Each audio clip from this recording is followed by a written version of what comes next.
In the bottom right-hand corner of the map, it's the red Terran, CrisTher.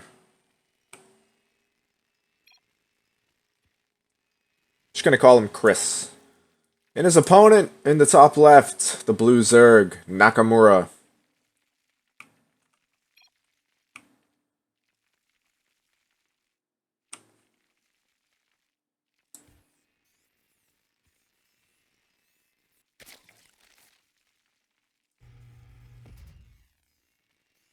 For me, in TVZ, well, first of all, I have this map vetoed because in the games where this is too far away, isn't it? Isn't this like one hex too far away? Maybe I'm wrong. Again, I have this map vetoed, so I don't have too many games on it. Not exactly used to how the wall is built here. It looks a little bit big. Anyway, I was about to say, in the few games where I have won TVZ on this map, it's been really, really hard because it's similar to Odyssey in that it's a long rush distance, very similar base layout with the third base and the fourth base location. But so it's already a challenge to win TVZ on Odyssey just due to the wide open map, the long rush distance, the numerous counterattack paths, etc. But in addition to all of those elements also being present on Ascension to Aiur, you have no jump-in point for the Reaper. So scouting is a bit harder as well. For that reason, okay, I'm not crazy. This is definitely too much space. We're going to find out shortly. But in addition to all of the factors that I mentioned that are the same between Ascension to Aiur, yep, and Odyssey, you also have more limited scouting. This guy screwed himself and he doesn't realize it.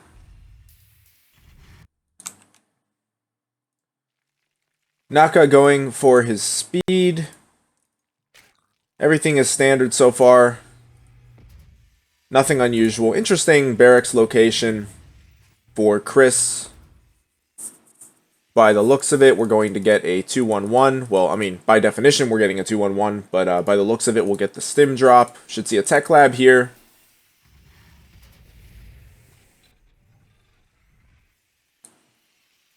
Reaper comes in.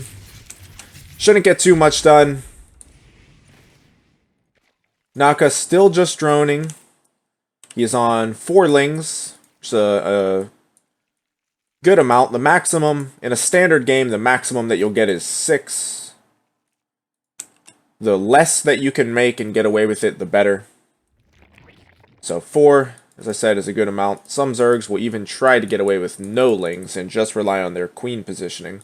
On a map like this, maybe you could get away with it, since, again, the Reaper can only come in here. He's gone back to... I wanted to say the Watchtower, but he's actually gone back to a point close to the Watchtower. Nakamura has not yet scouted anything. We're starting to get to that point now where he'll want to move the Overlords in.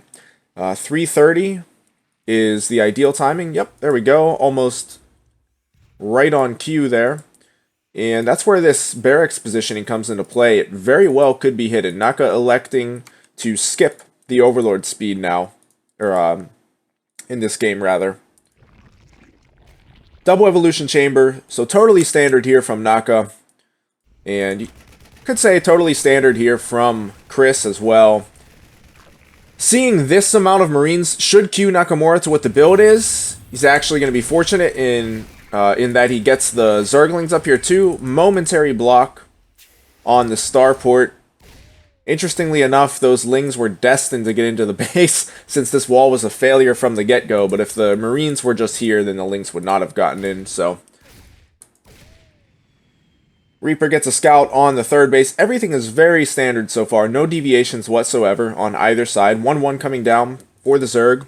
Pretty soon, we'll see the way Chris wants to play it. You can get a faster third base. You can get double E-bays. You can even add on a third rack, so that is less common.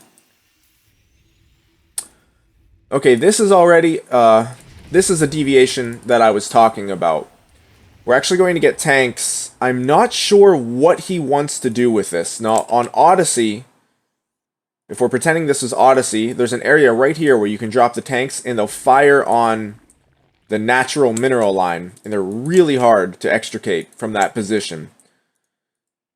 I'm actually a bit confused as to why Chris is doing this the way he is. With one medevac and sending the Marines out like this. This is actually really, really vulnerable. And Nakamura does scout this, or I should say does see this. Sending his Lings back to defend his main.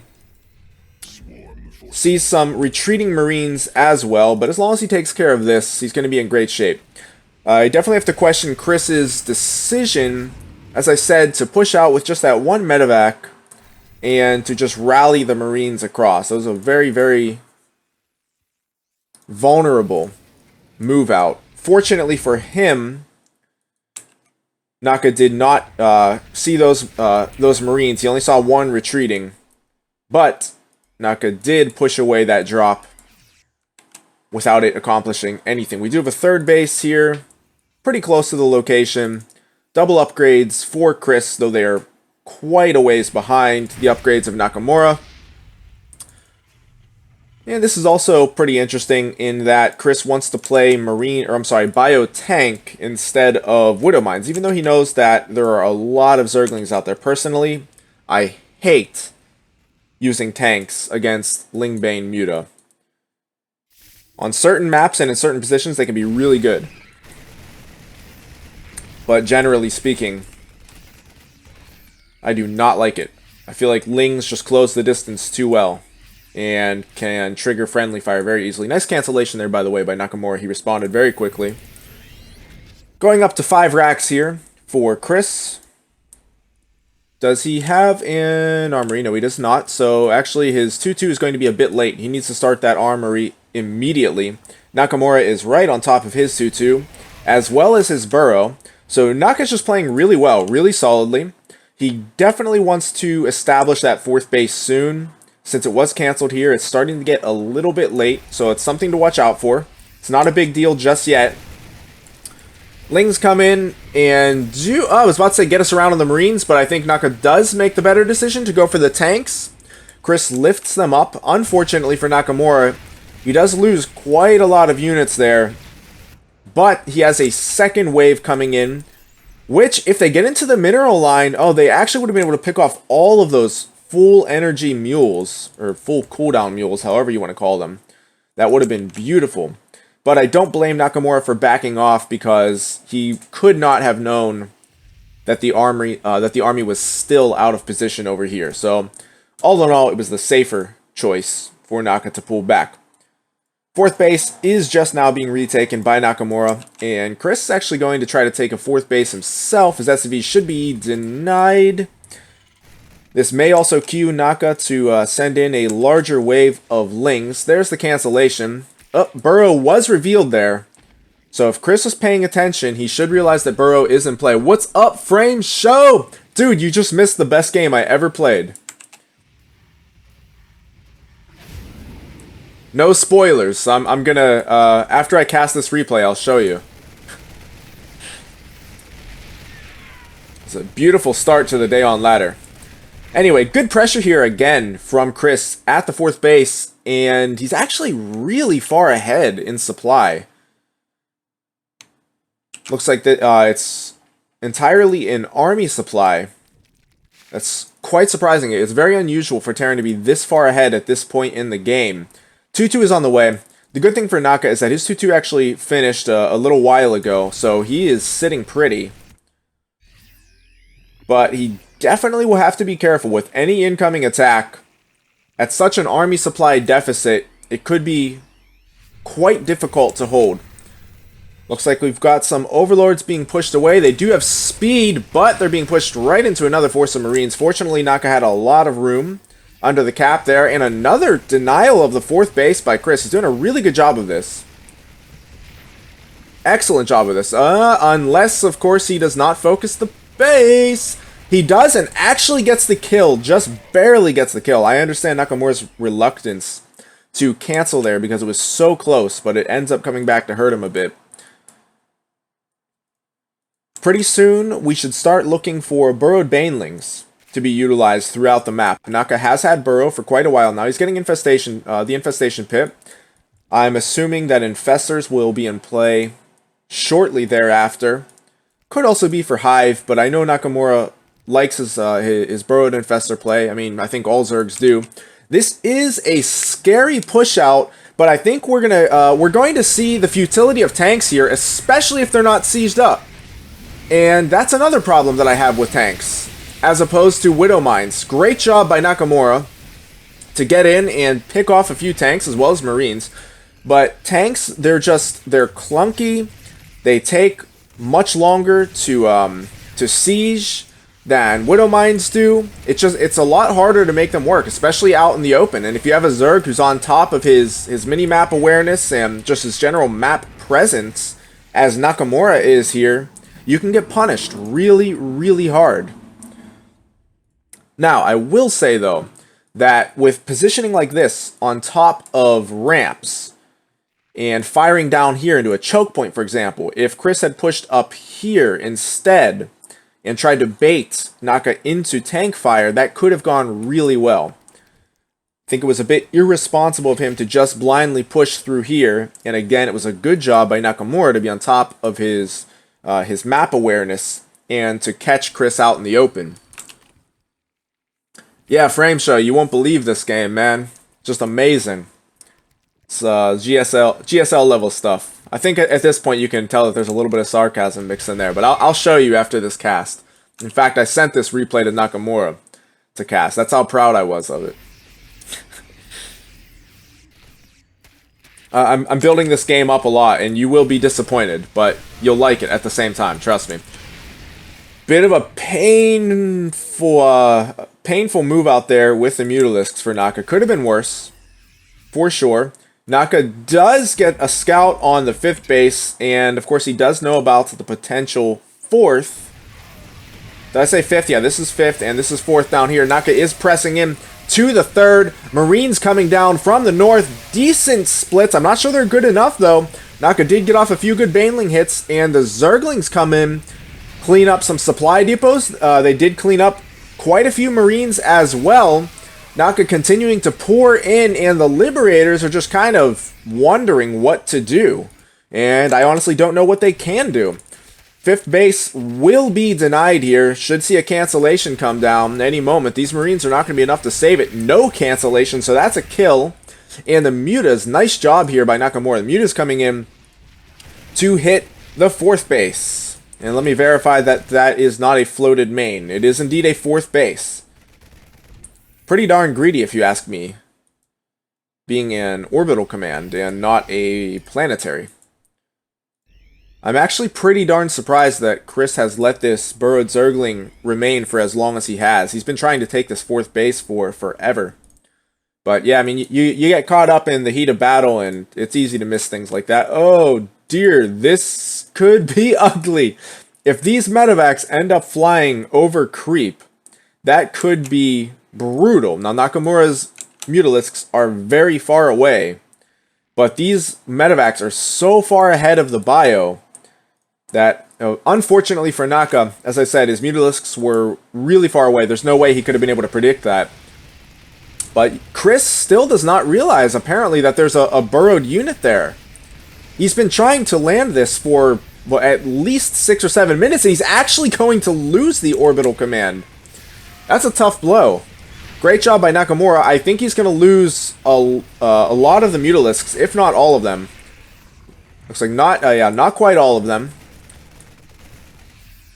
But definitely worth it to take out that 4th base. Now, on Naka's side of the map, he does have a 4th of his own, but honestly, at this point in the game, he would like to be on 5 bases. His main is almost completely mined out, still has some gas. 3rd base, almost completely mined out. Natural, almost completely mined out. So here is the 5th base. But Chris, in the meantime, is pushing into the 4th. This is a key location for Nakamura, so he has to defend this with everything that he has. Lings and Banelings getting in on the Marines, doing quite a bit of damage.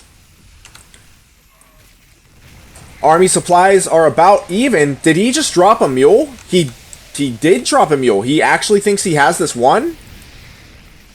Wow, that is awfully optimistic on the part of Chris. No transfusion goes down on the first queen, but the second queen is transfused. Chris is at 3-3. Naka's 3-3 will finish shortly. 2 more queens fall. This Manor Mule is going to come back to haunt the dreams of Chris. I'm fairly certain. I'm not saying I think that... I'm not predicting that Nakamura will win. But he's not in a bad position. He's going to have to hang on right now. Definitely does not want to lose the Mutalisks. A full surround on the Marines by the Zerglings, who do now have 3-3, by the way. The Mutalisks have to pull back. Drones being evacuated. Another queen is about to go down. And, oh, Burrow. Burrow on the drones is a nice move there. Forces a scan. That's best case scenario for Naka at this point. All of the drones do go down. Worker count is now 45-42 in favor of the Terran. Naka pulling back once again. Now, Ultralisks are out. Chitinous plating is finished. Scan goes down. Ultralisk is seen. And now I think Chris realizes, oh shoot, I probably shouldn't have muled. Nice pick off there from Nakamura. Gets two mostly full medevacs. One of them being full, the other almost full. This ad is buffering. Are you getting an ad? Are you serious? Really? I didn't know I had ads on my channel. I don't get paid. Why do I have ads? Anyway. Holy crap! Does Chris not realize... I've never seen anything like this. He's just left... I'm assuming this is the same Zergling, but he has just not removed this. There, wow! That had to be 10 full minutes. Finally gets it. Nakamura had to be in 7th heaven there. It's like the best denial of a 4th base ever. He denied the 4th like so long that the 5th went up before the 4th did, and I'm not even kidding. Anyway, yeah, Terran should not be manor muling in a situation like that. Like, yeah, he was in a decent position, but like he didn't even know whether or not Naka was on Hive. So like anytime I win in an engagement convincingly, like I feel good, but I want to make sure there's no Hive Tech on the way. If there's Hive Tech on the way, the game is still going for sure. You need to find that out ASAP. Whoa, Liberators are actually going to kill some units. Look closely, guys. Okay, I think they killed one. One? Was it one? Yes, it was one. It was literally one Mutalisk. But nice job by Nakamura to pull them away. I was really excited for a second. I thought we would see Liberators kill units, but they didn't. Okay, there are a lot of Liberators now. With this amount of Liberators, I think they can actually kill some units. They are definitely going to help zone Ultralisks, at the very least. He does not want to send them out without his bio, though. I'll say that. His bio is, yeah, really far away from the Liberators. You do not want to send these out there on their own. If Corruptors are out, they're going to get wrecked. And, okay, great. Like, you're sieging up this location. You might pick off a couple of drones. Yeah, I think Chris thought better of it and moves them back. You do not want these out there without bio support. Because as soon as Corruptors are out, I don't care how many Liberators there are, as soon as Corruptors are out, if the Zerg player is splitting, you're going to get wrecked. You need the Marines there to zone them away.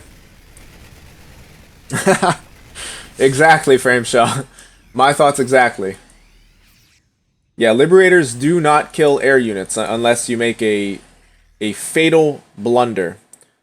They're really good at harassment, especially with the range upgrade. I would say with the range upgrade on certain maps, they're downright broken with, or on like Proxima Station with the range upgrade. They are very good at zoning, and if you can force a player through a choke point, then you definitely get a lot of value out of them. This is kind of wide open here. As long as Nakamura doesn't engage through here, he should be okay. He can keep engaging at the edge of creep. Once the Corruptors come in, the Corruptors need to be patient. Naka has to be patient with the Corruptors. Yes, exactly like this. Pull back.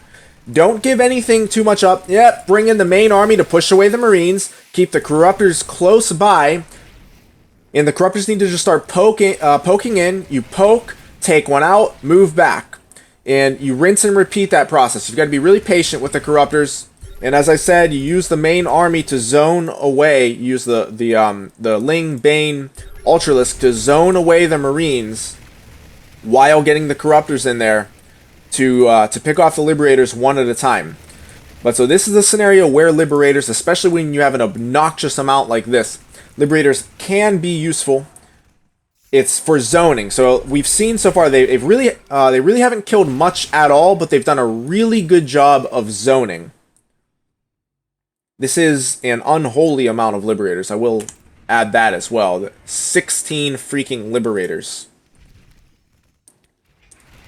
And Naka has 11 Corruptors. The 11 Corruptors will actually destroy the Liberators, but the Marines, as long as the Marines are around and protecting them, then they'll be safe. Should be safe anyway. Corruptor's going to come in, get one pick off, get a second pick off. Yep, and Naka backs up. Well played there. As I said, Naka just needs to rinse and repeat this process. There is one really low health Liberator. Another one goes down, and another one bites the dust. Another one gone, and another one gone. Naka is slowly picking this apart now. The Marines are not nearly enough to deal with his main army. I think Naka can actually do a full-on engagement. This is exactly what I'm talking about. This much lower number of Corruptors will actually destroy the Liberators. Naka has handled this engagement really, really well. He did not panic. He did not get over-eager with his Corruptors. He realized that he was going to have to sacrifice this base. And then he went in, started picking off the Liberators, got about 5 or 6 of them, and then pushed in with his main army and let the Corruptors do the rest of the work. Cancellation on the Planetary goes down. The command center is killed. And Frame Show, I do agree. The Terran is not spending at all. I'm not really sure what's going on there. He has 8 barracks, so I mean that's like the bare minimum. He really should have more. He has 3 starports and 4 factories. He also has a fusion core. It's not making BCs right now, but with this amount of minerals, you definitely should be going up to at least 12 barracks. He is still ahead in supply, and Naka is seriously gas-starved. Mining out of this base, which means this base is mined out. Natural is mined out. Main is mined out. Naka is really on 1.5 bases here. Needs to start mining the gas here as soon as possible because he is completely starved. Evidence of that can be seen in this gigantic wave of Zerglings. Widow Mines being mixed into the composition here. I do think that's a good decision from Chris. 1 Corruptor goes down, 2 Marines and Mines. Naka's going to look for a counterattack. I think this is an excellent decision, by the way. The Lings are going to get in on the infrastructure, and Chris is definitely going to have to pull back. He has to address this. If this lifts, the Corruptors probably would be able to take it out, but he doesn't even lift, as a matter of fact. No, bro, I do not lift, says Chris. And Zerglings take out his orbital command. And once again, we're seeing the evidence of this spending problem. 12 Marines are not going to do a darn thing against this army of Nakamura, who is actually... Oh, he burrowed Banelings, but a scan went off, and Widowmines took care of it. Ling Ultra pushing in now at the finally taken 4th base of Chris. Liberator's going to push away the Ultralisks, which do have to respond because they are in a really tight choke point there. Naka did a ton of damage to the infrastructure. Tons and tons of damage to the infrastructure, and is backing off with the bulk of his army. This is a really good job by Nakamura.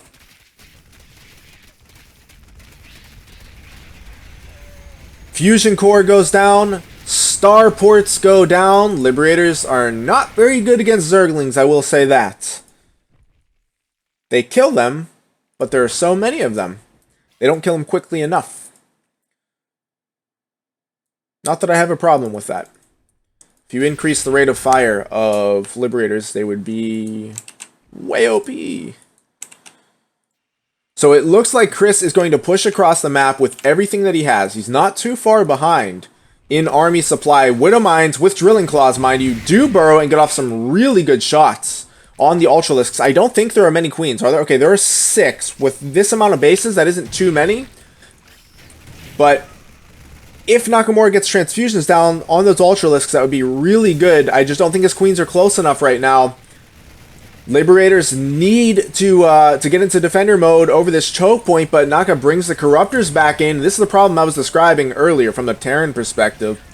Liberators really, they are just borderline worthless. Once a decent amount of Corruptors are out, and if the Zerg is smart, as Nakamura is, they will not engage under the, or I should say, into the defender mode at all. They'll rely on their Corruptors to take out the Liberators, and then when they take them all out, or when they just significantly lessen their number, then they'll push in with the ground army. Lots of scans going down for Chris, who is barely mining, and at this point I think just has one, okay, he has 2 orbital commands, I'm sorry. He has this one here, and this one. He does have another... Wait, whoa, he's morphing that into an orbital. I'm not too sure about that. I don't think he's going to hold that location. Decent Widow Mine shots go off. The last one actually killed more Marines than Zerglings, but the first 2 were pretty darn good. Naka gets into the mineral line, kills quite a few SCVs. I think we're going to see another orbital go down without a lift. Chris says, I'm skipping leg day today, not lifting. Add-ons going down from the factories. That's actually pretty damn brutal, because Chris does still have a huge mineral bank, and if he would have gone into maybe Hellbats, for example, or Widow Mines, because he has a huge gas bank as well, maybe he could claw his way back into it. Income is not good for either player. Yeah, if this is a planetary, I still think it would fall, but then again, there are a lot of resources. He could repair it for a while, and these Ultralisks are really low in health, especially with Liberators to cover it. But as an orbital command, that's just not even an option. I think, does Chris not have an eBay left? Yeah, he doesn't have an eBay left, but in my opinion, it would have been worth it to remake an eBay and morph that into a planetary.